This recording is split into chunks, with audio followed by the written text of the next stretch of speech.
Yeah. Yeah, son of a bitch. Un saluto a tutti. What's up, Juventini? Welcome back to the HAC, and it is Derby della Mola Day today, all right? So we love our match days. We love getting hyped up and whatnot. We got Joe with me, Omer. Fellas, how you doing today? I'm ready. Let's do this. Spectacular. Took you guys long enough. Are you ready? Let's go. Let's go. Yeah. Come on. Yeah, we're ready. Got the sleeves off. We got Joe in the classic 0203 kit there, okay? An absolute beauty. One of my favorites, all right? One of my favorites. But yeah, we got some interesting news to tackle, which brings up some questions about whether or not Juve should maybe alter plans and decisions going into the Mercato. We're going to have some fun with that. Take a look at that. We've got news around Federico Chiesa to kind of tackle, and just all the real possibilities that could come for Juventus. And still, we talk about it with nobody having any inkling what Giuntoli wants to do.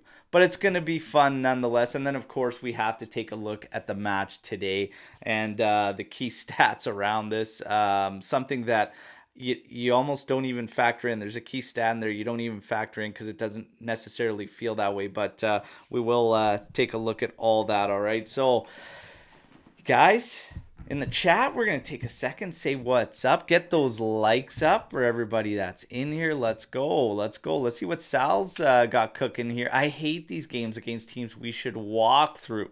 Makes me nervous now. I'll be honest, kind of nervous just in general over the past couple few months. So I don't think the opponent's making that change. But I think Torino are nothing to be scoffed at, especially this season. They are a good team. They're Yes, especially this season. And we will get to that and the numbers behind it. Obviously, them at home, and I believe they're at 10 clean sheets this season at home. They're a tough team.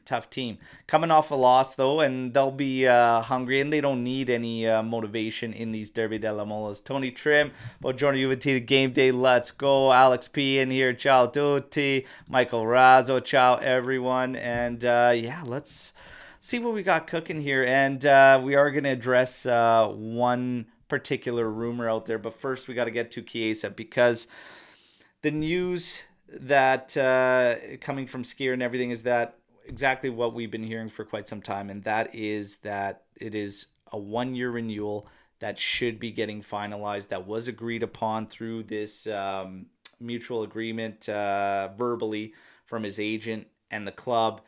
Now, if we're looking at this, I told you what I was hearing out Torino, that it is a sign and sell type scenario, and that Juve is pushing to sell this summer.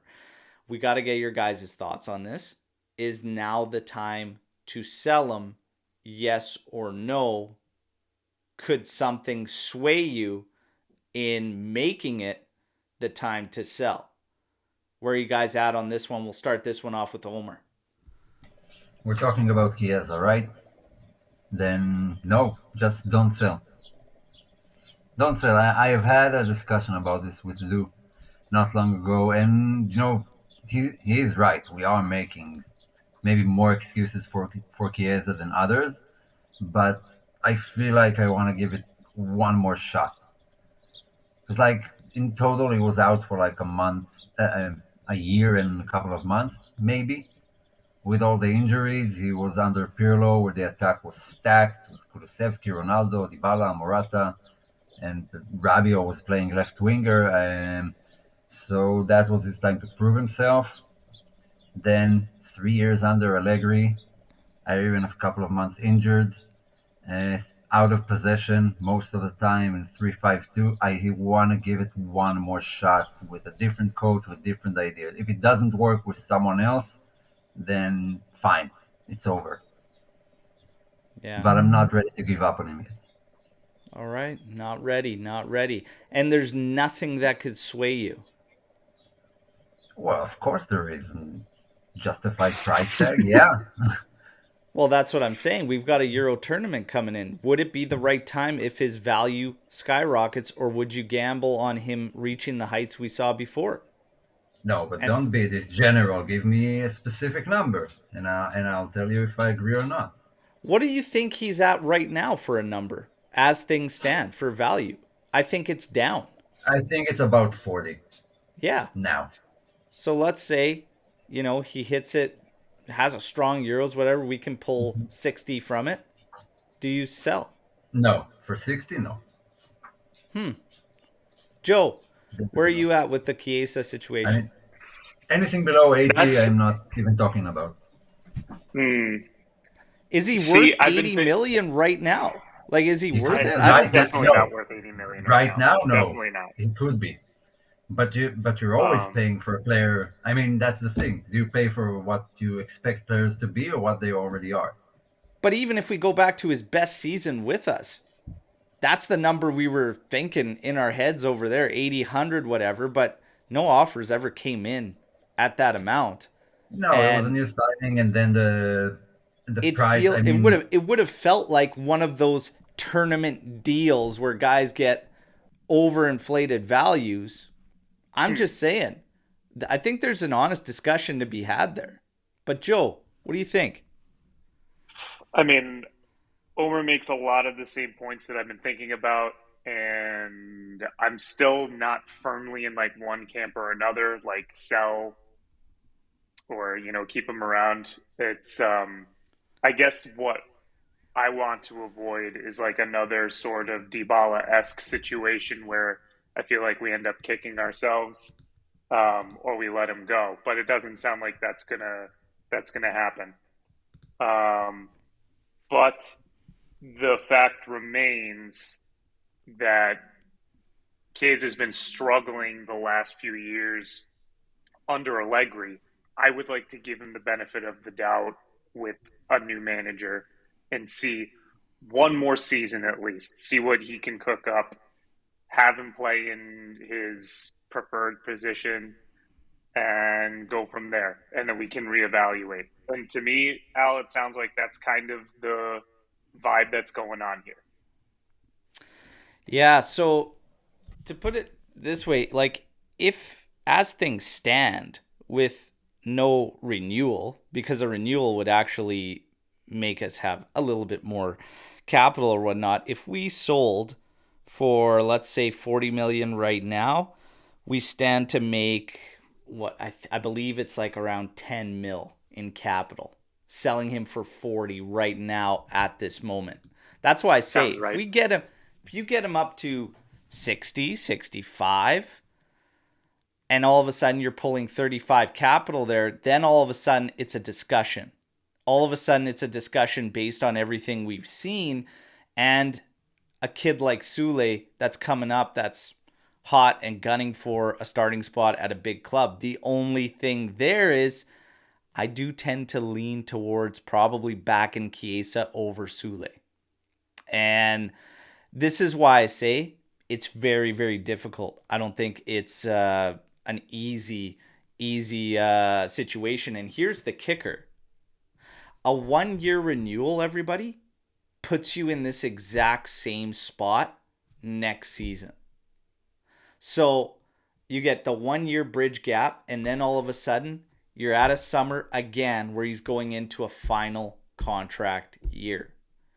It kind of does feel like it's a shit or get off the pot moment with Fede, even with a 1-year bridge gap.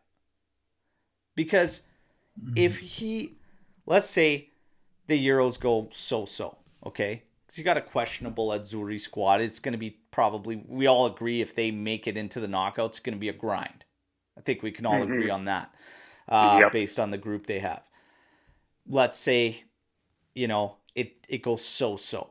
Goes into our season, even with a new coach or whatever, it doesn't happen. His value doesn't get any better. You need less based on amortization and whatnot, which actually helps, but you have very little capital. You're still taking a risk one way or another, right?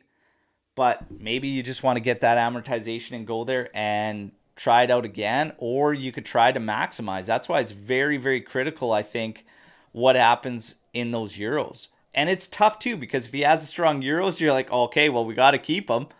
You got to keep him. We need the help. It's going to be interesting to see. But I tend to agree with you guys. I want to see what happens. I'm not quite ready just yet. But There, amidst all there's of this, also there's also a possibility of him having a great season and asking for a new contract with a higher salary, and Juve accepts, and he stays at Juve with a longer contract. That also a possibility after this season. and I don't think, and this is where I don't think it's gonna amount to much, because and this is where I get into my problems with the whole Chiesa situation, because one I year shouldn't warrant this thing, and that's why I feel like it's a shit or get off the pot type scenario.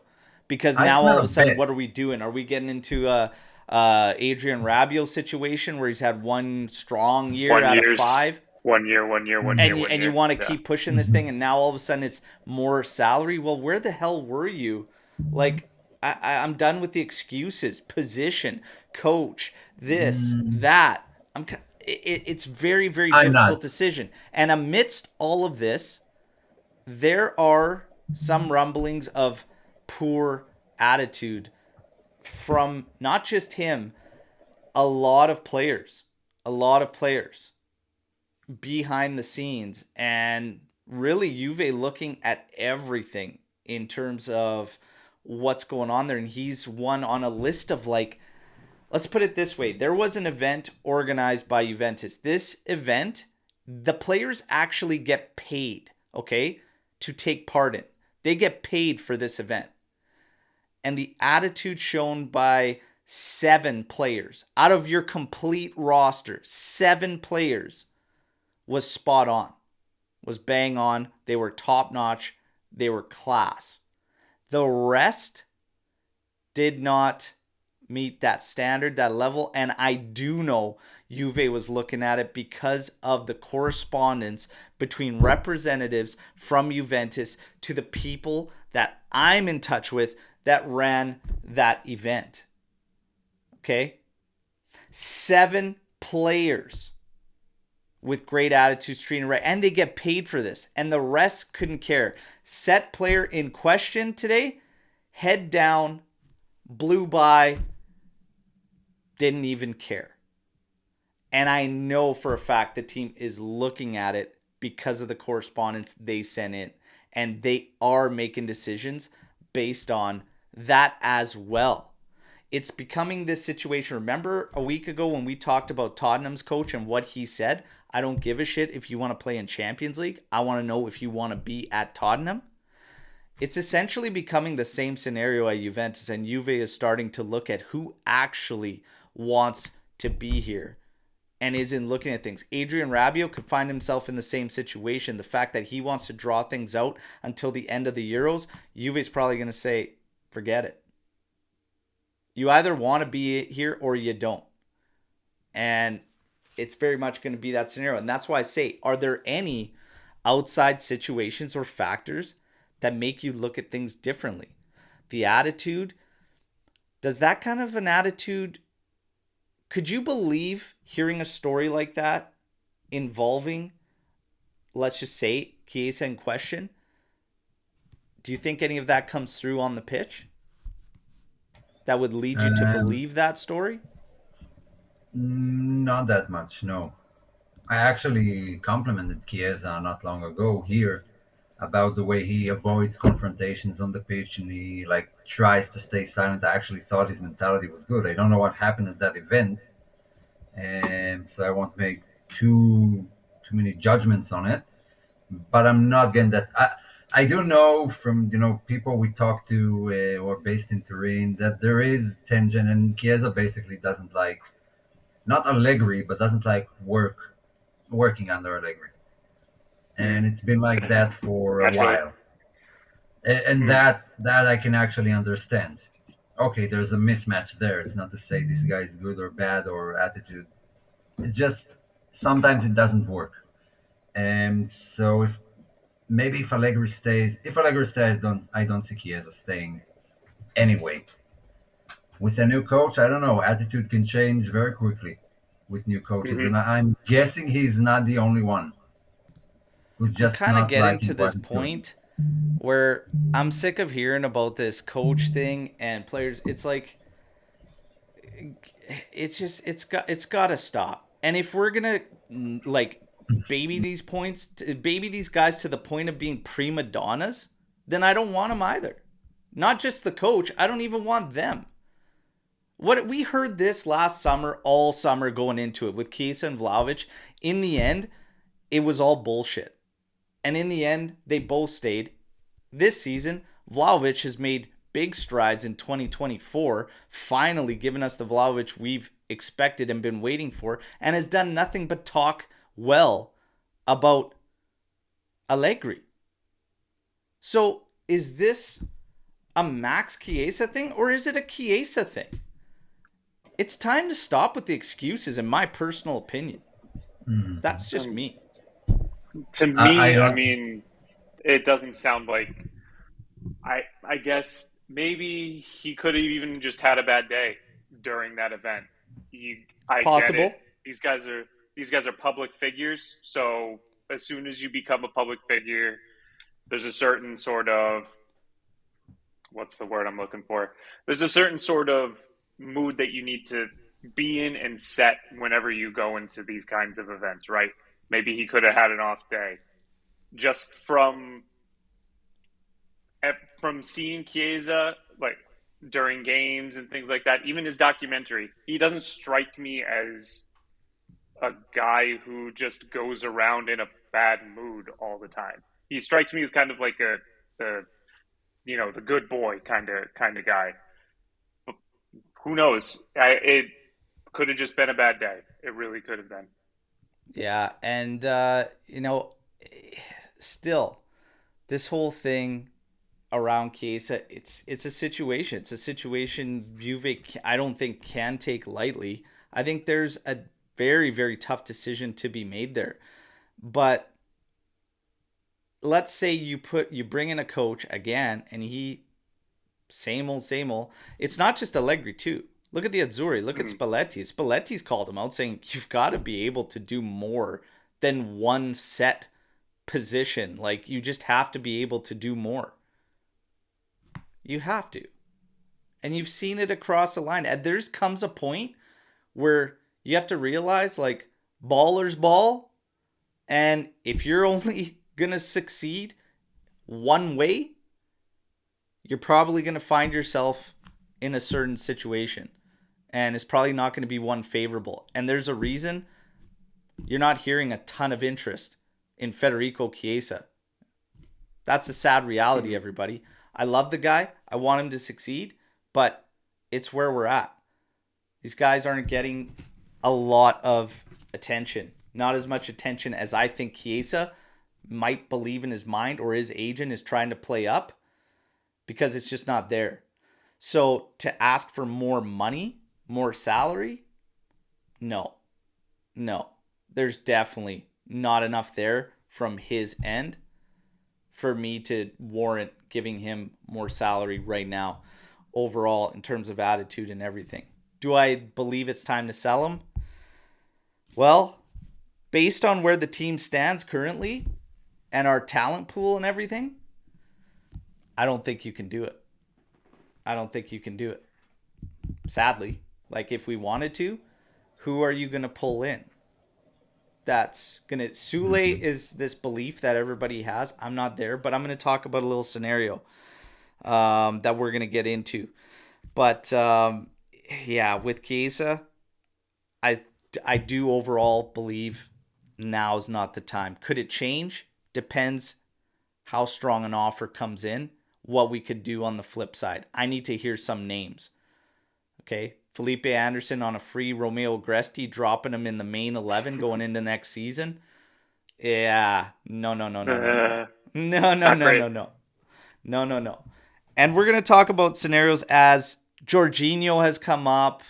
Luis Alberto with an interesting situation yesterday, trying to force Lotito's hand, saying that he would essentially terminate his contract everybody keep in mind, he literally signed the extension in October, this past October, okay?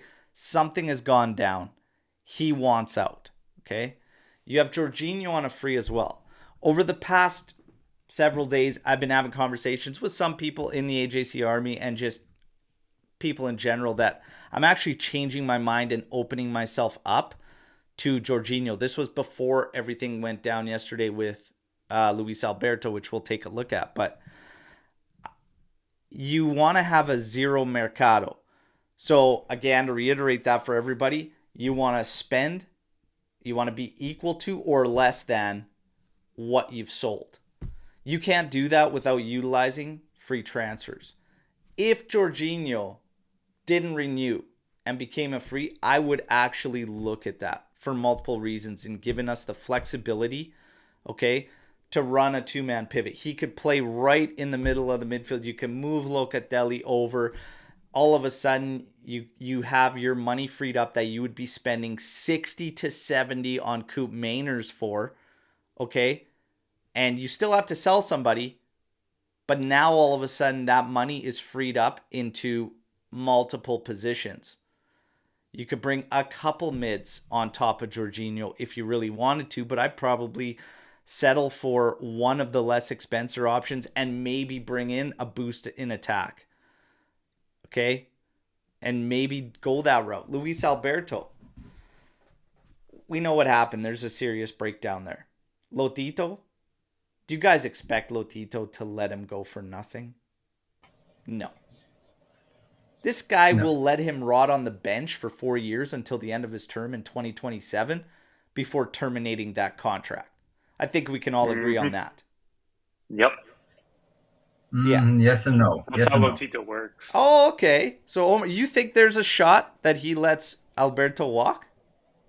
There is a shot because he's a cheapskate, to be honest. Mm. That's what Lazio fans are saying, and I don't see any cheapskate paying millions to a guy just to sit on the bench just in spite, just to spite him. I think I'll get rid of him. He was pretty clear. I don't want one more euro from Lazio. That's exactly what he said. You'd have to be mad to keep a player after he said something like that in your team. Yeah. And Yeah. Lotito might be mad. He might Get be. I rid don't know. of, but again, not let walk for free. But again, he's pretty much got he's Luis Alberto has pretty much handcuffed Lotito in terms of trying to get anything. Okay. Because you're probably looking now at somewhere around 15 mil. Even at that number, and focusing on what I was saying about Jorginho, I think you would have to really consider this being Juventus and look at potentially shifting your Mercado focus and bringing in one of these guys and then spending your money on the rest of the holes. Do you guys, what are your thoughts on that? Because I do have a scenario that I'm going to show for everybody, but I first want to get your thoughts on these guys and going that route. Joe. I've been talking to a lot of people about this too in different group chats. Someone initially brought up Jorginho's name, and my initial reaction was like, "Really? Is that the best that we can do?" But then I thought about it a little bit more, and the move makes a lot of sense. Something like that.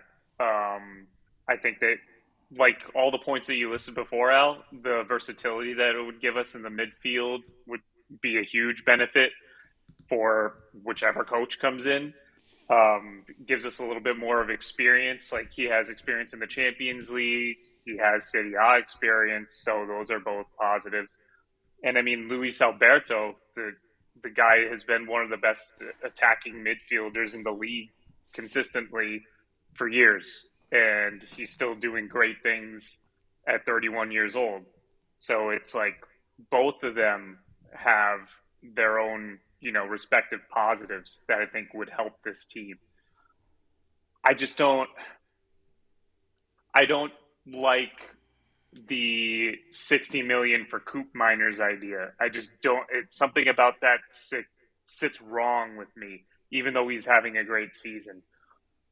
And Yeah. when you think about the kind of current what Giuntoli's trying to achieve, what the board's trying to achieve. The balancing the budget by 2026, I think, is the date that we want to have everything settled by.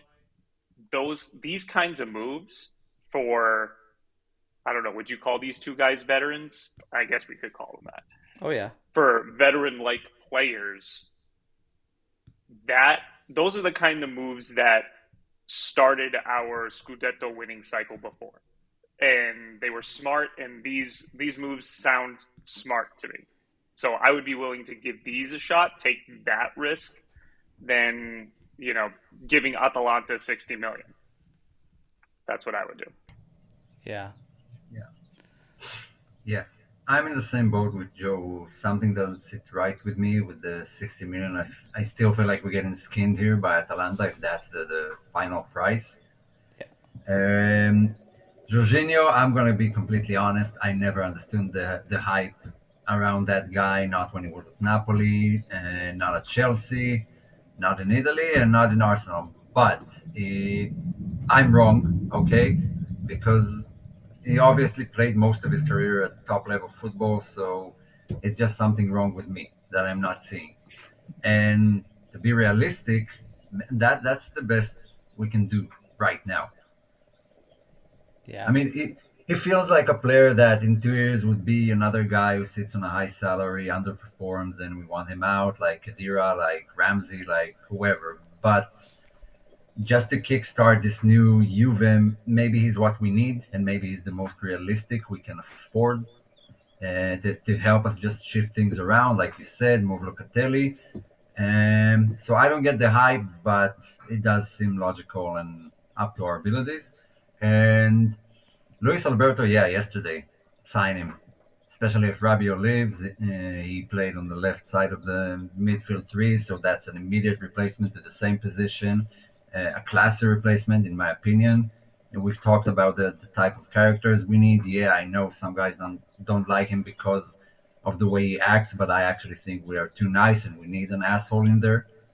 And that's about it. Yeah.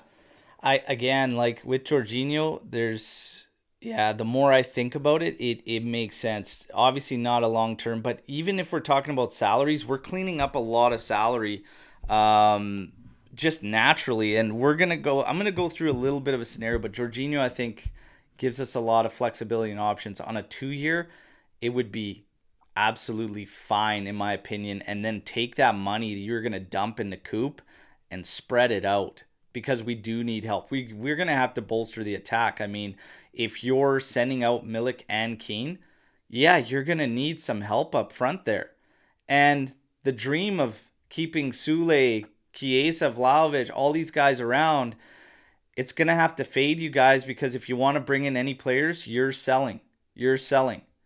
Bremer should be kept around. Let that release clause kick in next summer and then deal with it and go from there. You still have the opportunity to back out of it on a predetermined salary that Juve's agreed upon with Bremer that we have no idea what it is, but we can get into that, right? And address that next summer. But right now, I think you have to utilize the freeze. Anderson coming in on a free, okay, that's some depth there. Here's a little scenario I conjured up, okay? And Luis Alberto, it's focused around Luis Alberto and the dream of being a free. But even if you throw him in at 10 to 15 million, this would still work, okay? Scenario. This is your list of outgoing, okay? Rabiot, Sandro, Miretti, Caviglia, Kostic, Milik, Sule, Illing Jr. That's your players outgoing in this scenario. 34 million euros is saved on salary annually in that scenario, okay? Incoming, Luis Alberto, Samardzic, Orsolini, and Calafiore. Okay? Now just hang on a sec. The incoming salary, and this is factoring in Luis Alberto at the same money he's on, which is 4 million less gross than Alexandro, by the way. Holy fuck. Giving a boost to Samardzic, giving a slight boost to Orsolini, and a boost to Calafiore. still at 26 million euros. So you still shaved 8 million annually, okay? Now, this would make your lineup look somewhat like this next season. Szczesny, Danilo, Bremer, Calafiori, Cambiaso. Samardzic or McKennie based on a renewal with McKennie. Locatelli, Barnechea. Luis Alberto, Fagioli. Orsolini, Anderson. Chiesa, Yildiz. And Vlahovic up top. Still have to find some help there. And a fullback, we have Giallo, etc. and whatnot. Guys, would you be happy with that? Yes or no? Yes. Hard yes. I'd take that in a heartbeat based on what we've got this season, whatever. Be able to go into a Well, 4-3-3. it sounds Be like able to play a 4-2-3-1 if you wanted to. it sounds like a dream scenario. Actually. I mean, that's losing everyone we want and getting everyone we need. Yeah. That it sounds kind of dreamy. Yeah, I'd go for that. That's a strong team, and that is utilizing Freeze, and like I said, that's sacrificing Sule, and you got to make a sacrifice. I think Sule's the guy. I'd be happy with that. Yeah. Wait, is there? And I know I'd with like the to keep him, Orsolini but- thing, guys, I'm just using Orsolini because I personally want to see him return to Juventus. I like what he's doing there and everything, but I'd be absolutely fine with that squad going into next year. But we're missing a key ingredient because you said both Milik and Keane are out, right? So we have to sign another striker, a backup Yes, striker. we'll and have I to said sign that we strikers. need one more guy kind of up top there. I think at fullbacks with Giallo who can play left and right. I don't know what these rumors about loaning him out and making a decision on this guy based on training and I'm trying not- to recover since I'm March not is buying wild to me. I'm not. Yeah, buying it's it. like why would we bring him in the first place? You know, it's like Even But- I was actually impressed with the 19-year-old kid from Fiorentina when we played against them, Cuyande, 19-year-old Italian, and looked kind of similar to what's his name who moved to Tottenham, Udoji. I was Yeah. really impressed with him. Chiesa had a hard time with him. Very athletic, 19-year-old. If you can swing that in, another right back, phenomenal. I'm all for it. There's been a lot of talks about what's his name, Tommaso Barbieri. I think Barbieri? coming has been having a good season. Giuntoli also likes him, and in terms of striker, I forgot Both. about Weah as well, but yeah, you could keep Weah around. Maybe he'll do better in this type of setup, even used up front, but still plays everywhere towards the right. I think it might be a little bit too soon to completely give up on Weah. Maybe in more advanced positions we'll see better. But yeah, we would still need a little bit of help at right back, and we would need to find a solution for striker there. But some potential options that we could sell to still drum up that money. And again, this scenario that I painted for you has some key young talent that is also retained. And that's Nonge, Houston, Facundo Gonzalez, Hassa. Like, we still have solid young talent being retained. So, it's one of those things that I don't think you get to a point like this. If you insert Coop Mainers on a 60 million deal, it changes the scope of that dramatically.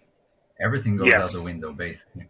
Yep. It changes the scope of that dramatically. And then you're looking at not just selling out of the list of outgoing I gave you. Sule's probably the big one. I know Rabiot's in there, but there's a lot of mixed feelings on Rabiot. Let's say Sule's the biggest one because of his sale value. If you're moving Coop, I think you need two. If you're going after Coop, I think you need two big sales this summer yeah, to probably. try and make a somewhat balanced, rounded team like this scenario I just kind of drew up. That might mean Bremer leaves. That could mean they push for Bremer to go. Yeah. Yeah, so And I do know we that need the McKennie specifically talk, there's a Coop lot of Mainers? talk about McKennie. Picking him up if his value has gone up this season. There could be some capital involved there for Juventus, but I really think I'd keep him around. I really, really do think I'd keep him around. Yeah, He's been versatile this season. I mean, he's been 10 good. assists He's should be one 11 assist away assists from based on leading last game. assists. Yeah. I'd keep him around right now. But I mean, man, if we manage to get Luis Alberto and Samardzic, I don't need anyone else signed for the midfield. I believe yeah, that's enough. With Bernaccia coming back, and that could cost us what, 10 million in Hmm. general. yeah. If we get It's those guys, I'm satisfied. it's gonna be difficult. And Dell's saying that Sule and Illing, he's not happy to lose. Yeah, I just think it's a scenario we have to really come to terms with. Sule has even openly spoken about his desire, where he wants to go, where he wants to be, and whatnot. It's more this push for this big club and everything. I know he wants to be around at Juve and everything, but there's been a distance there for a while. We can all kind of feel. Illing Jr., there's no renewal. So he would go into a final contract year next season. You got to try and get what you can for him now. And the fact that there are teams over there in England that want to pay for him, I think you capitalize. You just capitalize in the moment. This could be a scenario for some players where it's just the wrong timing for Juventus, and we have to kind of just bite that bullet and move forward. It's not going to be perfect. You're going to have to make a sacrifice. That situation I drew up for everybody, I think is minimal damage in the grand scheme of things. Miretti, Hmm. I don't want to give up on him completely just yet, but Caviglia, if it ain't going to be staying with our club, I think you pull the plug and you work him into a deal. You sell him, get what you can out of it. Miretti, I'd like to see a loan, but if it's a difference of making your team round out like this scenario, then yeah, I would move him. Agree, disagree on the Moretti thing? I want a loan. I would really ideally want a loan. I just don't. I also don't know who would unless you work him in like you said with kind of like a Hans thing where you work him in for like a player plus cash kind of deal. I don't know who would be picking him up really. Um, Yeah. but I feel like we can't give up on him. You know, loan him out. A loan would do him good. So yeah. Hmm. Yeah. Are you I okay would, giving up on Moretti now, Omer? yeah. Yeah.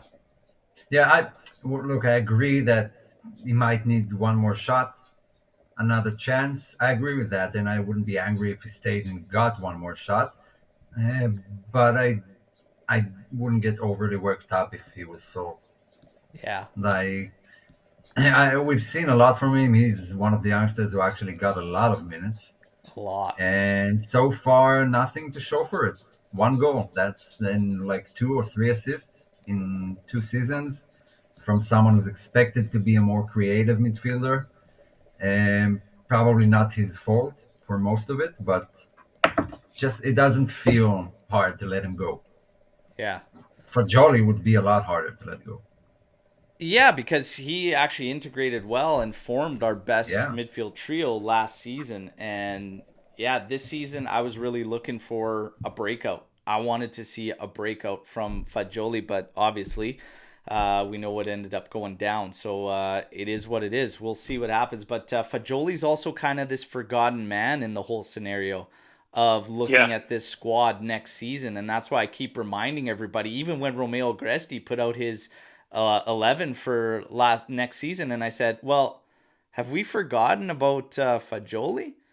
Because even if you want to go 4-2-3-1, I would really consider Fagioli playing just behind those forwards ahead of the midfield pivot and Hmm. not Yildiz there. And I would still look to utilize Yildiz potentially on the left wing and get Chiesa over to the right. Anderson should not be the starting guy.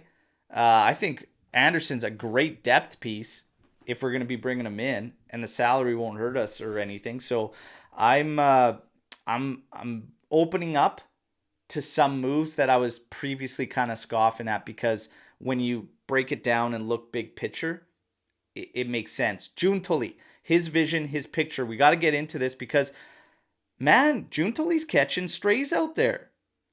No And idea why. okay, so we're going to get into this here. Yeah. You know, he's taken some heat already, and I'm like, guys, like we're just starting to transition into him getting his own guys and finally being able to move and act accordingly and everything. But in terms of Giuntoli, I think potentially a little bit of a knock with the Bremer release. The Bremer release clause, I think, gives you a knock. But in terms of in general and concerns are calling for this guy already, like to take heat, I'm not there. And Omer, you can kick off because you've already kind of said, you have no idea why. Let's get your thoughts on people that are already in it. I want to know kind of when will you start actually judging him if you haven't started already? Mhm.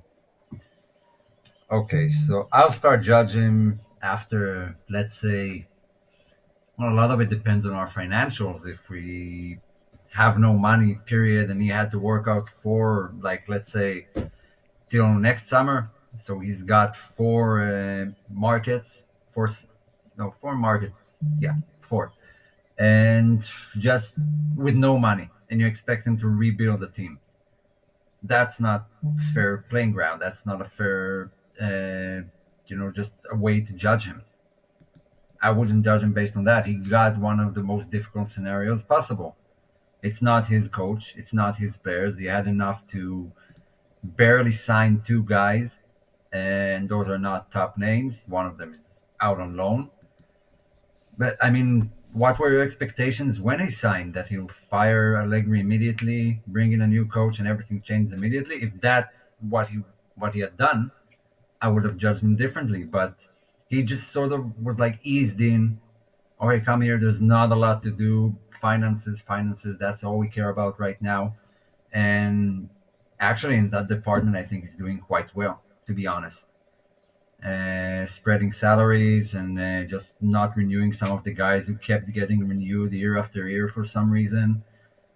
And I don't know, what were the expectations? I would give him at least 2 years.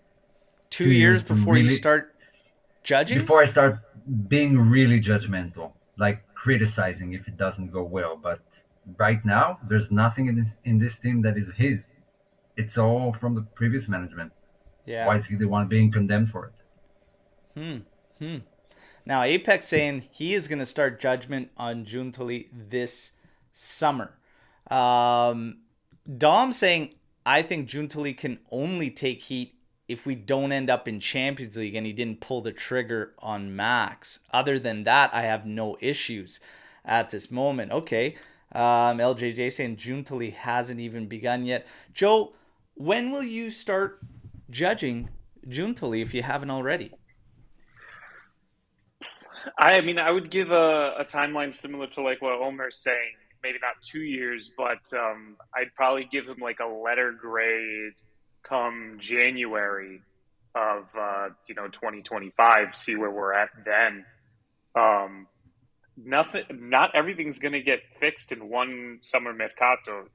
Like I think that like you said, Al, everything is pretty much finances right now. I think that that's the big thing that the board is keeping in mind. And I mean, that's like if you look at our board of directors right now, pretty much the only guy who's been involved in football is like solely is Giuntoli. Um, the rest of are businessmen. So like we got to keep that in mind. Um, but yeah, I'd give him at least till January. The January Mercato's over, and kind of like evaluate and go from there. See where we're at in terms of table position and all that good stuff.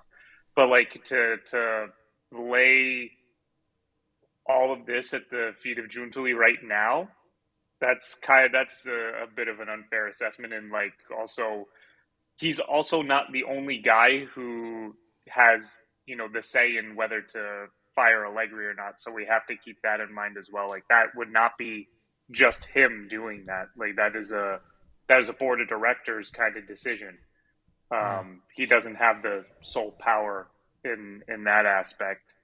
So yeah, I'm saying January.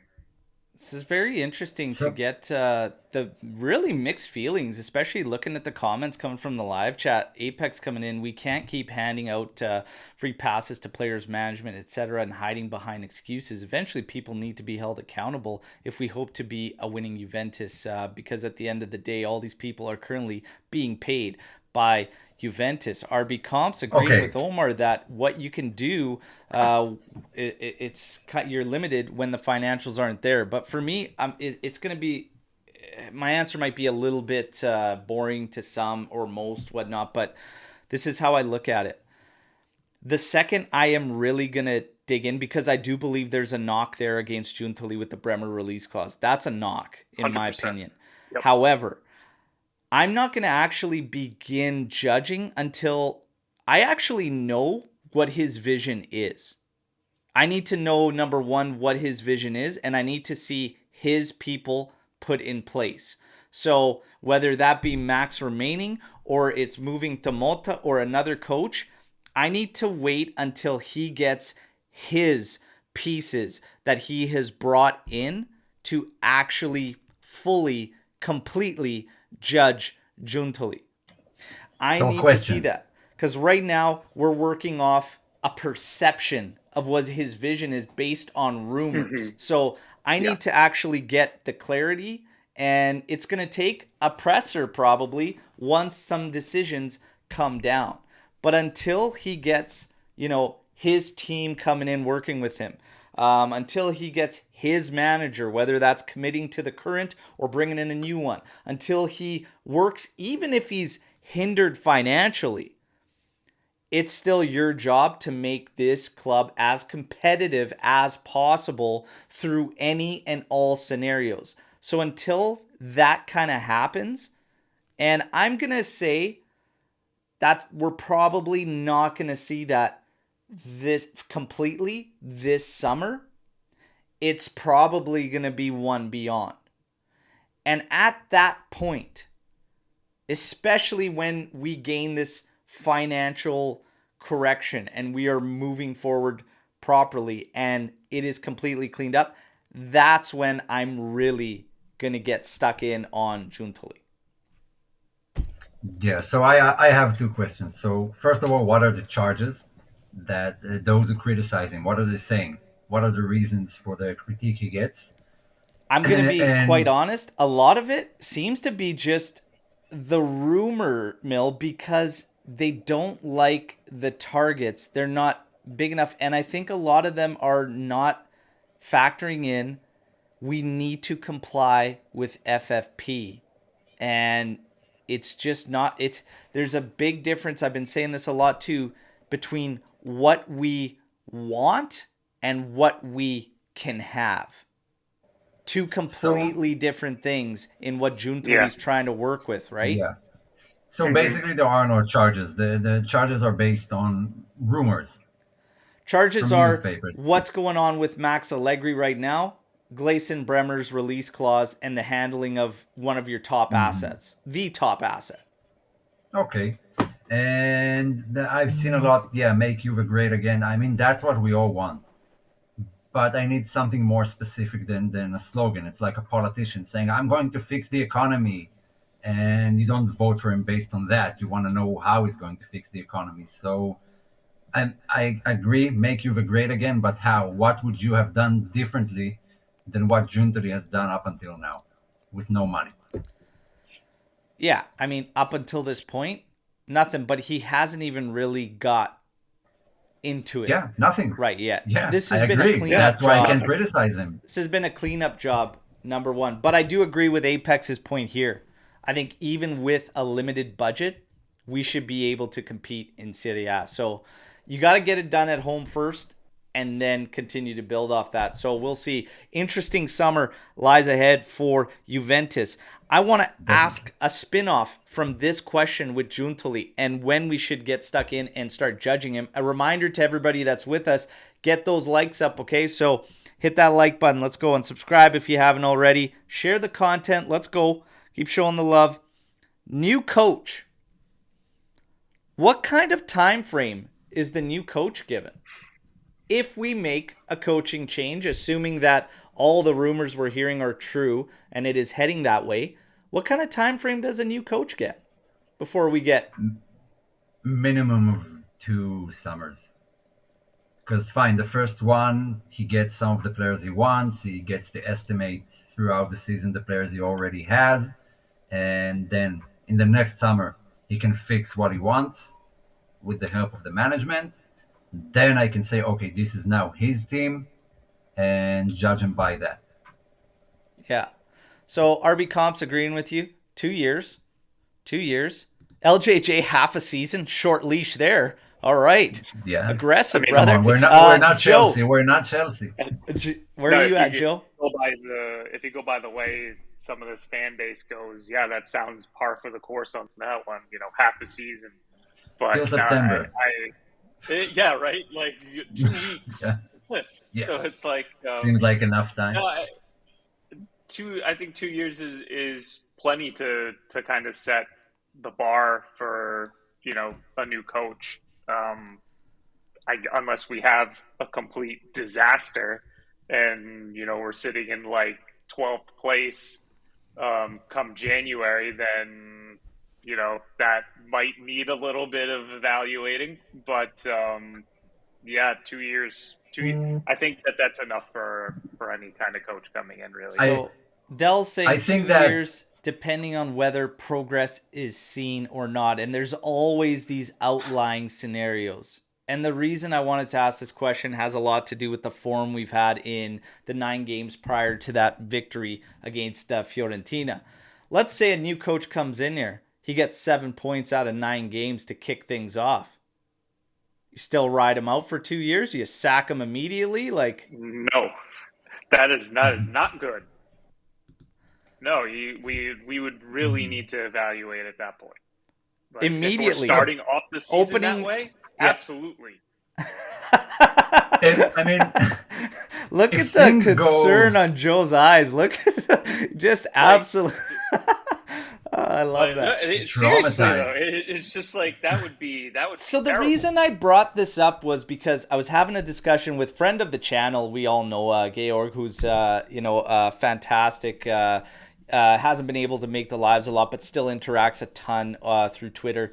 So the question was, we were talking, and I said 7, regardless of what would happen from here on out, strong finish, Coppa Italia. Like I said, that 7 points out of 9 games is inexcusable. And he says, well, no, I think there's circumstances and everything that tie into it. It can't just be like that. Otherwise, we create a carousel. And I said, I don't really know if it's that far removed given any kind of circumstances. So, Omer, if a new coach came in, started 7 points in 9 games, where's your head at? I'm depending on the coach. I'm not giving up on him, right? Because go back to Dybala's first season. What was it, 15-16? We had a horrible start. By December, we were in 12th place, and eventually we won it. Sometimes things can turn around. So, look, I wouldn't sign, barring 2 managers maybe in the world, I wouldn't sign anyone for more than 2 years. I wouldn't dish out contracts for managers for more than 2 years. Anyway, unless it's like a Guardiola I believe the one outlier I would say, if a new coach came in, it would really depend on how those 7 points came about. Are we playing well and hard luck and not finishing, or like how are those games going is what I would really look at. Where there's context here. There's context inside the wins and exactly. losses. And that is why I really stick to this 7 points out of 9 games. And that's why I said to Georg, I said, it ultimately comes down to this run and how we've looked and no signs of real progress or coming out of it. It's the same old, same old. For me, Yeah. it's done and dusted. So that is the big outlier. But it's interesting when you ask these questions and all of a sudden it's like, oh, okay, 2 years. Well, you got to look at it. No, because if There's it always. goes really bad, yeah, there is a chance it goes really bad, and then I can change my opinion. But as you know, a rule of thumb, yeah, 2 years, let the guy work, and let's see how things go. I'm going to be quite honest. I do not expect that to go down. Period. Just for the record, I don't expect it to happen. This was an absolutely disgusting run that we haven't seen the likes of for a long time, and hopefully Should we don't see never it be repeated. again ever. But Mm-hmm. today, the Derby della Mola, Torino, Juventus. Okay, and we talked about Torino being tough and everything. Despite their late loss, a shock loss to Empoli last week for Torino, no changes expected for Juric. No fitness concerns with this squad, other than four guys that are just have continuously been out. Schurz, Gigi, Genadis, and Pellegrini. Other than that, everybody is available. They're expected to stay in their 3-4-1-2. You've got Milinkovic-Savic in net, Tamesi, Bongiorno, Rodriguez, Bellanova, Ricci, Linetti, Vovoda, Vlasic, Zapata, and Sanabria are the expected 11. I would probably expect maybe one change in there, but they're tough. They're tough. Defensively, they don't give you a bunch. 10 clean sheets at home. We talked about that. This is going to be... It might play out better for us because I expect like an ugly football match. Not something that's free-flowing, not something's good. And we're not going to stand out in such a broken play type scenario. I think it's just going to be like, okay, well, we're used to this, okay? Bellanova is a good player. Soiry coming in there. I do like Bellanova. Good player there. We'll have to be aware. For Juventus, well, the interesting thing with Torino too is that Juric said if they do not make European play this season, he is walking and he is out. So they're another one of these clubs that could be looking at a coaching change come end of the season. We'll see if Juric decides to walk away, but all signs are leading to that for them. But he has this... Juric has this team fitting his characteristics perfectly of a Juric-led side. They just are a pain in the ass to play against, very physical, and they know how to hurt you. Plays to the strengths of his guys very, very well. This is going to be a tough-fought game. For Juventus, Allegri expected to make no changes after the win against Fiorentina. He said in his presser he had question marks over who was going to play at the wingbacks role between Kostic and Illing or Cambiaso and Weah. For me, I'm going to be quite honest, I would continue with everything the same. I still want to see Illing Jr. over Kostic there, but when things are just kind of working and whatnot, I'd probably just leave it be. His probable lineup: 3-5-2, Szczesny, Gatti, Bremer, Danilo, Cambiaso, McKennie, Locatelli, Rabiot, Kostic, Vlahovic, and Chiesa. Guys, before we get into your thoughts, how this game's going to be, predictions and everything, key stats. We lost Joe. Joe will dial back in, don't worry. Torino have lost 5 of their last 6 derbies. Okay, so Joe's back. Torino have lost 5 of their last 6 derbies with a 1-0 scoreline. Zapata has previously scored 6 times in 16 matches against Juve. Does he score today? No. No, I'm I don't saying think no. so. Joe's saying no. Juventus have won 22 of their last 27 games against Torino in all competitions. Juve have kept a clean sheet in 5 of their last 6 away matches to Torino. All comps. Guys, how do you feel this game's going to go? It's time for the AJC prediction challenge. Final score, 2 tiebreakers. Everybody in the chat, hit us up. We're going to kick things off with Joe. Joe, how do you think this game's going to go? Your prediction, Oh, 2 tiebreakers. this is gonna be an ugly game. Who do you think's going to have to be key for Juventus in this game and the way we expect a physical, chippy, kind of broken up game? I mean, my initial reaction before you started going into, the adjectives describing the player, was going to be Vlahovic. We got to have a big game from Vlahovic today. But the after you said that, Bremer's going to need to have a monster game in defense today. He's going to have to pocket some players. So yeah, that's my initial thought. But going into the predictions, I think we squeak by 1-0 again. I think we do it, and I'm gonna say the goal scorer is Vlahovic, and I'm gonna say my other tiebreaker will be a card in the first half, 30 minutes in from Buongiorno. Okay. All right. Now we get to Omer. Who do you think's going to be key for Juventus in this game, and your prediction challenge? Has to be Vlahovic. Has to be in a tight area with a very defensive team, and we saw that without him we can barely get a shot on goal. So all eyes are on him, and he has his hands full with Buongiorno today, who I think is actually a really good defender. But interesting about Torino, I mean, they're in goals conceded per match, they're fourth in the league. Like the only teams who've conceded less are Bologna, us, and Inter. That's it. On the other hand, I'm just looking at the stats for goals scored per match. They're like 15th. The only teams who have scored less are Udinese, Verona, Lecce, Salernitana, Empoli.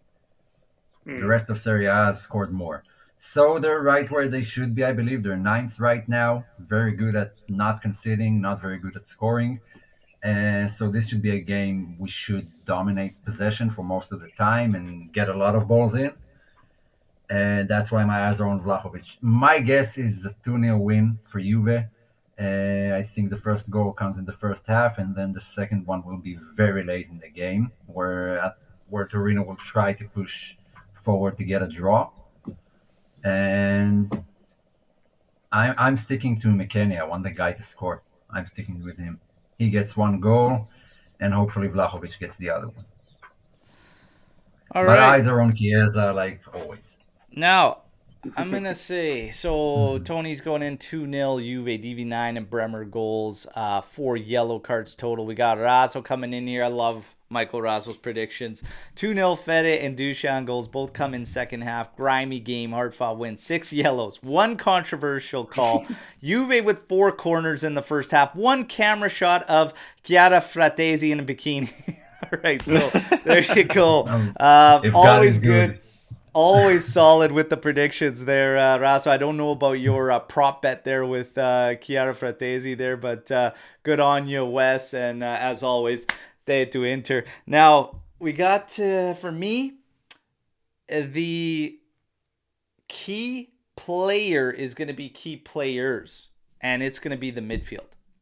You guys have, it's like a broken record at this point, but it plays out that way as well. And that is a team lining up in a 3-4-1-2, 3-4-2-1, however you want to call it in Torino's setup, but they're going to shut down the flanks. The middle of the pitch is going to be crucial for Juventus, and I'm going to say all those guys across the middle are going to be the keys for us. They're going to have to work together solidly. They're going to have to find ways to create opportunities against a very hard-nosed defending squad. Okay. Forza Inter, perfect timing then, my friend. Perfect timing getting in there for the day. So, yeah, I'm going to say the midfield's got to be crucial. My prediction is the same as Joe's. I'm thinking it's a 1-0 game written all over it. Okay. A grease fest. And I did have McKennie getting a Derby della Mola moment and being a goal scorer. He deserves a goal this season. I think the way this game could play out, it probably suits him getting one of his style goals. And that's going to be the way they're going to defend. We're going to have to send bodies forward into the box. McKennie can create a little bit of havoc, and I think it plays to his strength in this game the way it's going to go. I'm going to call Weston McKennie for the goal and getting a Derby della Mola moment. All right, so Can there can you you go. add can you add like a million crosses to my prediction from Juve? No, your prediction's already locked in. I'll take it though. A million Damn. crosses, everybody. No. Okay, I gotta commend you for still believing and hoping from the midfield. I've given up. I'm not It's not expecting them to that. be It's not that. creative It's or like. anything. It's not that like it's hoping. I'm like this is a legit analysis. Like you have Yeah, to of do course it. it is. You have You to, yeah, you have to win in you the middle of the have to park do this it. game. They're gonna shut Yeah, down the flank. It's been our blueprint forever, and this is one of my frustrations with Massimiliano. Is like the blueprint's laid, and you don't have a response. You have not responded. It has to happen. Like our mids have to step up, and I want to take it from now from the game and talk about this midfield. It's like the perfect segue because yet again you have another player coming out speaking about Manuel Locatelli. I've, been hard on him as of late and everything, but I still said when all the rumors were flying around and he could potentially move, depends on what offers come in. I said now's not the season. Next season would be make or break for me and Locatelli, but I still believe in this guy. And now you have another player. And this is why another reason it just makes you question everything. But Yildiz comes out, and every time somebody is asked who is the best player like on Juventus or the best technically, whatever, it is Locatelli's name getting thrown out.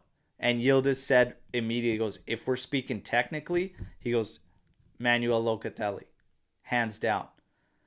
Everybody keeps saying this. There has to be something going on with Locatelli. Like, I don't understand why he gets in there in these games and he can't even switch a ball without putting it way off and wide. Like, that was embarrassing. He's way better Mm, than that. We all know yeah. The it. the Filippo Melo pass. Yeah. I want to talk about this and my thoughts and then get you guys to kind of feed off this. Another reason why I'd look at a guy like bringing in Luis Alberto for a cheap deal, bringing in a Jorginho, is because I actually believe that Locatelli can't be just that one main guy in the midfield. Hmm. I believe he needs the right guy next to him, either in a two-man pivot or even in a three, but I just believe he can't be that guy. I think he's a hell of a midfielder, has a lot of good tools with him. He just can't be that guy. It's not a knock to him. I just think that he can't be the one that it all bears on. Do you guys agree or disagree? I mean, what do we expect from him? Because right now it looks like we have two expectations. One, be that defensive shield in front of the defense, and two, be the creative force up front. Now, what we've seen is that he can't do both. It just doesn't work. He's either Hmm. this or is either that. And where do we need him right now? We need more attacking output. Definitely. Maybe our defensive record is somewhat due to him and the work that he does. But it kind of all falls down to him because what do we expect then from the other guys? What are the expectations from Rabiot and McKennie? What Yeah. I would do right now for the game today, I would take Kostic out, move Cambiasso to the left, and put McKennie on the right, and actually play Alcaraz in the center to get one of those midfielders who knows how to play in the center and has that bit of vision and passing. Because right now it kind of feels like it all falls down on Locatelli. He Yeah. can do better, of course he can, but it seems like all the expectations are from him, and we kind of took the other guys out and said, yeah, those guys suck anyway, so I don't expect anything. So it's kind of unfair. Hmm. Joe? Yeah, I mean, I agree with you, Al. I still love the guy.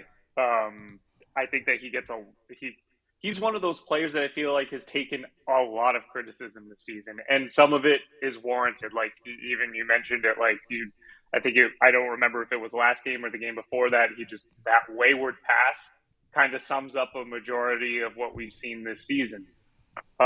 but still an incredibly gifted midfielder. Not ready to give up on him yet.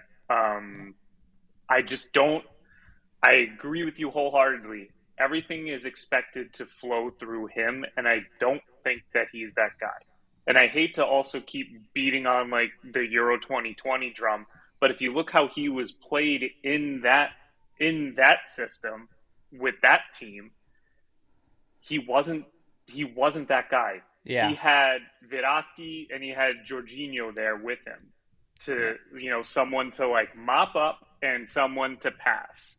So like there was dynamism in that midfield. He plays better with players who allow him to move around and do that kind of thing. So that's That's where the why. Jorginho move makes the And most sense here. and Exactly. what's key about Exactly. that is going back to the Sassuolo days when he was arguably at his best, because then you have a De Zerbi system which is not focused solely on one player.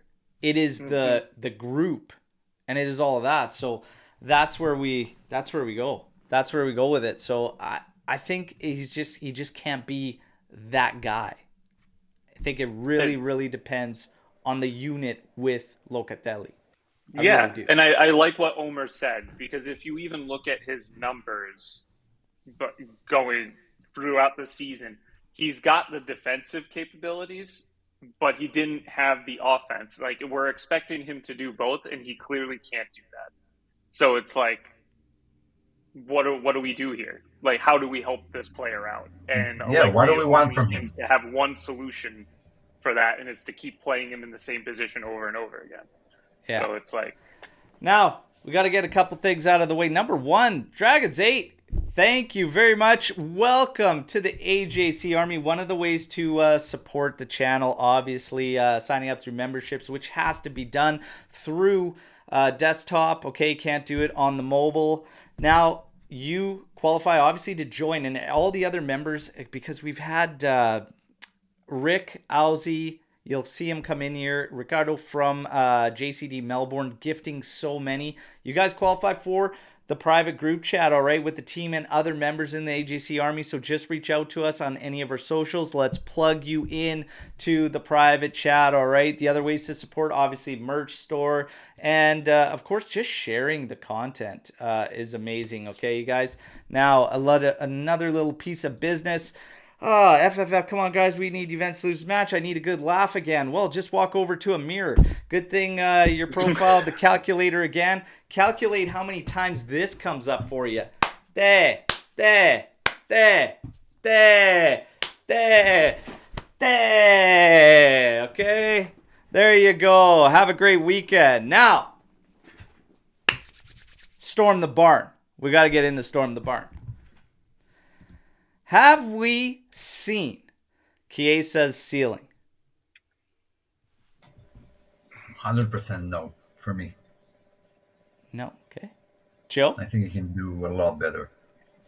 if it's a yes or no question, I'm going to say no. But I think we've seen the extent of his ability and adaptability.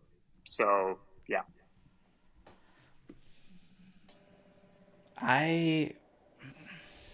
Look, you said Spalletti was talking about him, so take him out. How does Italy attack looks? Who are the players? Based on the last run of games, it looks the same. Yeah. Looks the same as when he What? was in there the last couple games. I don't know, man. His ceiling though, like how much more than that season that everybody's clinging to does he have? Did we see it? Did we see his ceiling then? I don't think so. I don't think so just yet. I mean, the guy's 26. we're Yeah. saying that he already peaked. Nah, No, I'm not fully no, confident no. in that yet. I'm saying the peak is still ahead of him. Not everyone Yeah, peaks at yeah, me too. 22. Maybe it was the case with him and his peak was at 22, but I I don't believe it is. I love Chiesa. I'm having a really tough time through this, especially because I'm probably going to blank jerseys now moving forward, okay? I'm tired. I'm tired of this crap. I feel like we're on the cusp of finding out he's not kind of to the same tune as Locatelli. That I don't know if he's this guy, this project focal piece or whatever. The big season he had with us, there were some guys that were definitely taking the brunt of the attention in Ronaldo, Morata, Dybala, and whatnot, and he fed off that. He fed off that. Mm-hmm. And it's Well, still, that's Good what point. should happen. yeah. But if you want to go 4-3-3 and put him out there on the left wing, because he was playing in a 4-4-2 with that squad, and he was playing way out wide as this wingback, and everybody bitched about, and he had one of his strongest seasons. You got to be the guy if you're going to be a team's top earning winger. Well, the thing is, they all left after that season, and the burden of like being the main attacking force all fell on him suddenly in one summer. And like, And then he got hurt. Yeah, and then he got injured. I mean, yeah, when you hype up a young talent, usually it's too early. I think with him it was a bit too early, and the Euros were fantastic, but then the expectations even ramped up even more. And no, I think there's still to Chiesa that we haven't seen. Yeah, he has to improve. I'm not saying he's perfect and the system is broken. He has things that he needs to work on. Um, but I do believe the system doesn't benefit him because what we're seeing is basically long runs from the all the way to goal, and I think he needs to be closer to goal. I'm also done with Chiesa on the left. I want him back on the right again because he's just going for the Robin move, and sorry, for long shots he's not Robin. I Mm-hmm. want him to be more of a creator, and in this system, most of the creation falls on him because Kostic is just blindly crossing. Cambiaso just came in this season. He's still young. He wasn't even here last season. And I mean, he's the only guy. Mark him out, and you know you're not going to get anything from your midfield and mostly from your flanks.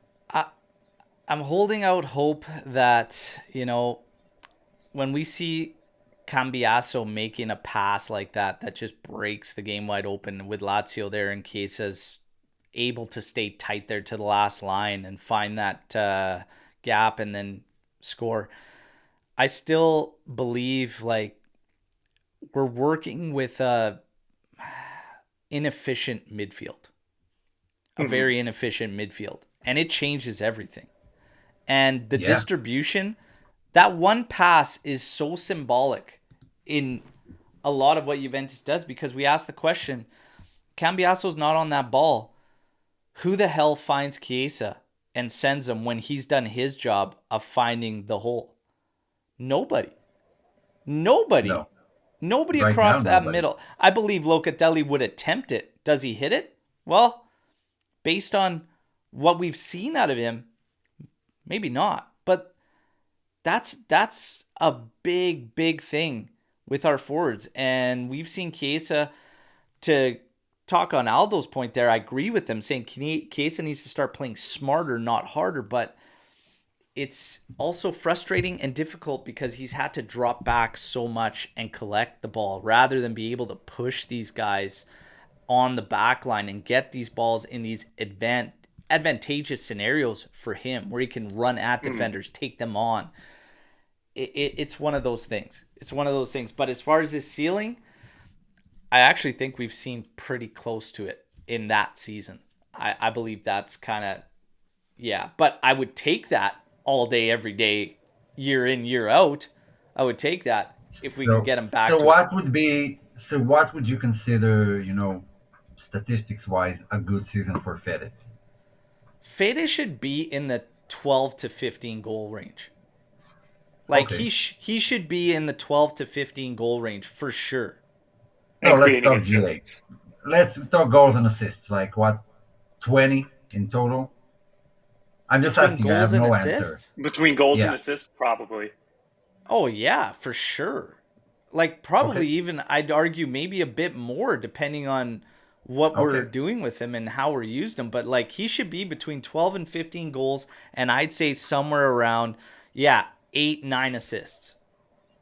Okay, I agree. I agree with those numbers. Yeah. Like I think that's where he should be. And 20 to 25 goal contributions. Yeah. I mean, look back at our best strikers and how much they scored per season. What was And Tevez' look who the best strikers season? were. Yeah, I mean Trezeguet. I think he surpassed that in one, maybe 2 seasons. Hmm. If I mean he's not a striker, I'm not expecting more than 20 goals. That would be a phenomenal season for a winger. Camoranesi barely scored six a season. Still a phenomenal player. Hmm. Yeah. But combined, combined Different, goals, Yeah, assists, completely different player though. Completely different player. And what we're like, I think you'd have to try and compare like the guys that, and it's tough if we're talking about wingers, you're talking like going back Robin through that style stretch and players. what they were no, getting. But because Camoranesi didn't need to be that guy. He had Nedved and Yeah. if you Zlatan and want to Trezeguet and talk Del about Piero. like forwards in general, and we can go down the line because in the first year 11-12, you just had a bunch of guys on double digit goals. They just shared the load between Marquisio, Matri, Vucinic, like they were all just spreading it out. And that was fine. We didn't really have like set this is the guy. That was just a whole Yeah. group collaboration. Even in Next the season next was season, you had Vidal Arturo Vidal that ended up with leading the charge with 15 goals. Okay? Yeah. So including other I was competitions. going to Yeah, he say ended that. Yeah. up doing it then. Then you get to 13-14 season, and then, Tevez, 21 in all competitions, okay, main guy. If we're looking outside of him, I'm trying to see where these other guys stood, but Higuain, 19, Dybala. 16 out of Lorente. Um, I'm just trying to see here. 16, 11 from Vidal again. So mids were coming up bigger, but in terms of forwards, we started kind of clamping down and getting our main guys in Carlos Tevez. So that kind of makes sense. But if you've got Vlahovic and Chiesa, both your main guys, like they're going to have to kind of share the little Tevez the next season. Holy Christ, 29 all competitions. Then you get to 15, 16, and enter Paulo Dybala with 23 in all comps. I mean, he's still one of our main forwards. He's amongst the top money earners. I I don't agree. think Needs more. I think 25 is a bit excessive for what he does on the pitch. It Yeah. will be I would phenomenal if he agree with gets that. 25. Yeah. Just for the position alone, Yeah. it's a lot. 25 goal Unless you're a contributions Robin across an style player. entire Serie A season? No, 25 goals alone. Oh, no goals. 25 Yeah, no, goals. I'm not talking about Yeah. goals. I'm just saying, like the 20 to 25 goal contributions in total, I think is a fair Like number. goals and Yeah, assists. Yeah. Like for sure. that's more What reasonable. what percentage is that from our total goal tally this season? Because that's like a quarter of all our goals. How much do we score a season? Not that much, at least in the past few seasons. Yeah. Current trending. Yeah. Yeah. So I would say that We've a got quarter of all. 45 goals scored this season in Serie A. God. Yeah. So that would have been half if we managed those numbers, which I would say is good for an attacker. Accounting for half of your goals, that's But the what can problem we is ask it more? shouldn't be half because It shouldn't be you'd be Yeah, half. Yeah. counting all it his should be big a lot chances more. missed and all the ones he's Right. Yeah. squandered or his assists have been squandered by teammates. Yeah, and And I it's a think we're speaking hypothetical because he hasn't ideally. reached Yeah. 25. Yeah. Yeah. Yeah. He hasn't But ever. So it's it's an an interesting ideal question with situation. Chiesa ceiling.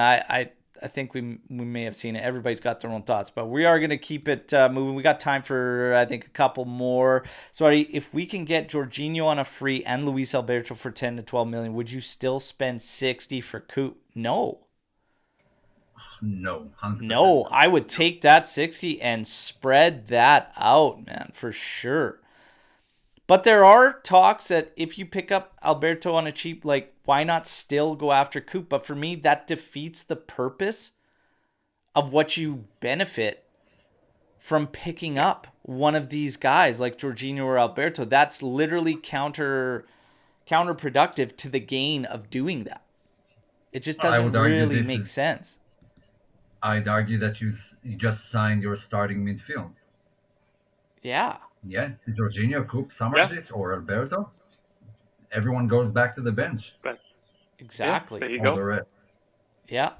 I'd really and I'm starting to think like there's an honest shout to do it. I know that the majority are just like, oh, these older guys and everything like that. But you know what? You can't, you have to work with it. It has to be this balance. If we go too young and just push it, I don't want a team built on hopes and dreams. You guys know that. I'm getting impatient over here, okay? We got to get back to getting some trophies for fuck's sake. So, uh, And yeah, we don't like have 4 years till they hit their peak form we can't be with No, any of waiting their no, for young. what are we gonna do? can't. Keep scraping through? No, you got to get No, some of these guys. And the fact of the matter is, when it comes to Serie A, like experience does pay dividends, and it's been proven.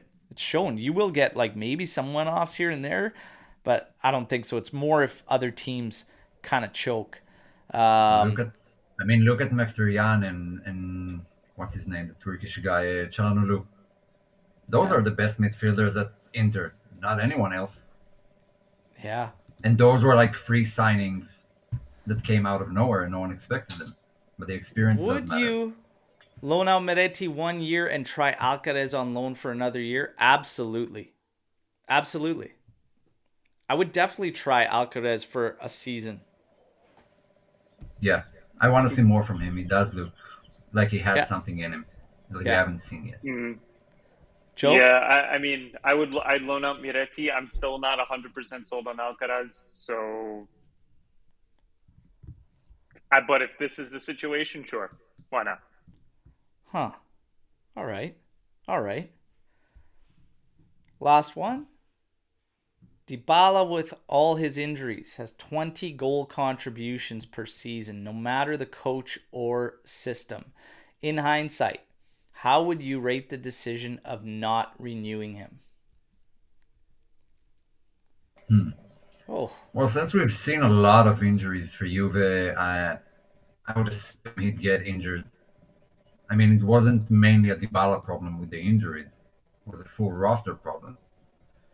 Mhm. Uh,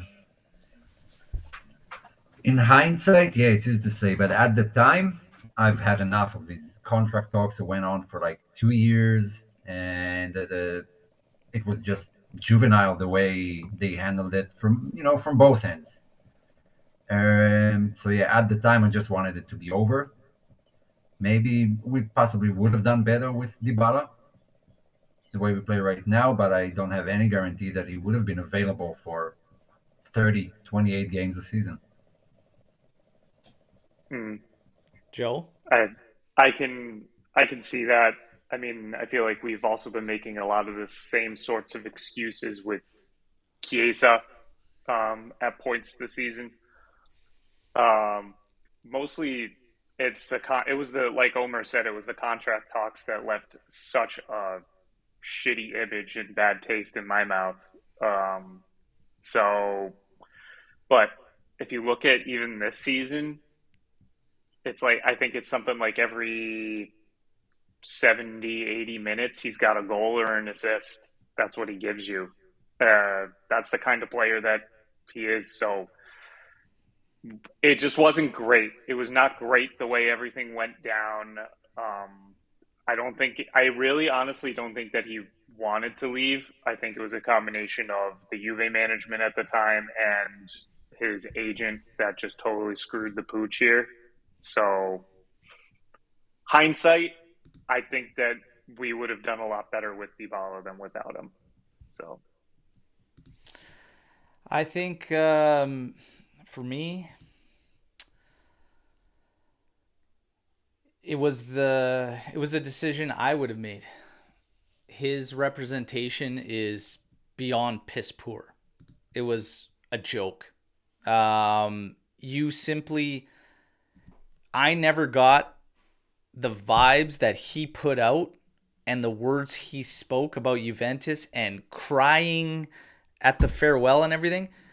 You had multiple opportunities to sign a deal with Juventus if you cared that much. You had plenty of opportunities to push for what an extra mil, 2 mil here, then to have a deal done and go and change your mind about it. Not only change your mind about it, but actually go to Inter to use as leverage while wearing the captain's armband at Juventus. Like, no, no, And no, no, no, no. we all knew the financial situation you were in. Dybala knew Mm. better than us. If he wanted to renew, he had so many opportunities and he kept pushing it and pushing it and pushing it. There comes a time where, yeah, I'm going to question just how loyal and just how much love is there. I'm going to question it. And to do that and to walk to that team, try and use him as leverage, what the fuck are we doing here? While wearing our armband, you're well aware of the history. You're well aware of everything around. How did you think that was going to be interpreted?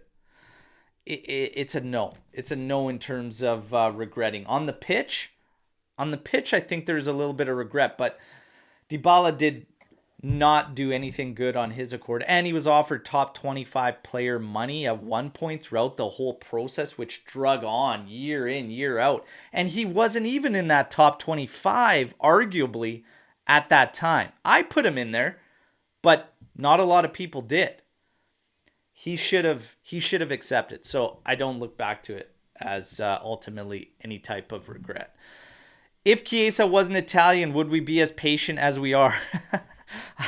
For me, it makes no difference, Italian or whatever, whatnot. But I mean, I do say that I do believe there is something there that the majority of the fan base wants this Ital Juve that we keep hearing about, and Calafiori, and when Fratesi was linked and whatnot. And I think it's just more this thing because you grew up, like I did anyways, with Juve always having this direct and strong connection and tie to the Azzurri. And I think that's kind of what it really stems from. But ultimately, I don't think it really makes any difference. Not for me, anyways. But do you find yourself maybe a little more tolerant and lenient to the Italian players, Giuseppe? Um, I mean, I would probably be lying if I said I didn't, but I can acknowledge my bias, but I would say I wouldn't say that I'm more patient with Chiesa than any other player. Um, I like you said, Al. Like I've always had. That was one reason why I love this team is because throughout its history, it's had like such a direct correlation with the Italian national team. And the old saying goes, when Juve play well, Italy plays well. So like that's what we want, and I would love to see a strong Italian core at the club still. That's just what makes Juve great. Um, so, but if that means that I'm being a little bit more lenient with Chiesa, maybe I'd like to think I'm not 100% biased here, but Yeah. perhaps I am. Omer? Yeah, it never really mattered to me what nationality the player is. Um, I also like Italy Juve. I don't think that the Italian talent pool is very good right now. Attack is pretty shit. Defense is pretty shit. We have fullbacks and some midfielders. So yeah, I wouldn't spend all our money on that just to have an Italian Juve. Um, no, I'm not too lenient because he's Italian. Yeah. I would have been as critical for him as I would have been for anyone else. Yeah. I just I feel like I call it how it is. I don't see any Italian bias on my accord. I mean, I feel I've been harsh on all the players this season. I don't think there's a nationality I haven't touched on, to be honest, when it comes to criticism. So it's just one of those things. But I do believe that a lot of it stems from the history.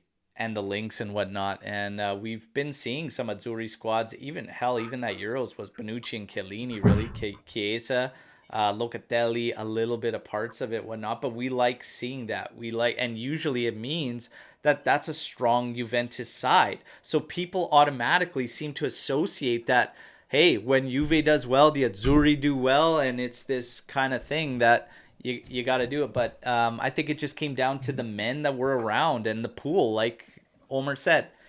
A sign of some work to be done there for the Azzurri and the Italians. Yeah. But that is But I would Spalletti's say, issue and that piece of shit Gravina's issue to deal with. So we'll let them figure it out. but I would say I do have some tendency towards Italians if it was their dream, because being born in Italy and growing up on this Juventus is this huge club. They have some sort of goal, like to play for one of the big clubs, and they'll work harder to achieve that goal. And maybe that's like their aim and their family's team, and they just want to stay there. Yeah. And the guys from outside, I mean, guy born in Spain, I don't know if he dreams about playing for Juve more than he dreams about playing for Real Madrid or Barcelona. Yeah. And so in our current situation, I would bank on the Italians based on their will to stay. Yeah. But it might be wrong. Everybody, comes a time we got to end the show. This one was a lot of fun, though. Live chat, you guys, spectacular as always. Joe, Omer, Phenomenal. absolute pleasure. Okay. You guys didn't hurt me too bad with the glare from the dome there. Guys didn't hurt me too bad, so maybe next time, rock the shades. I got to throw a couple digs in there, you guys. Let's go.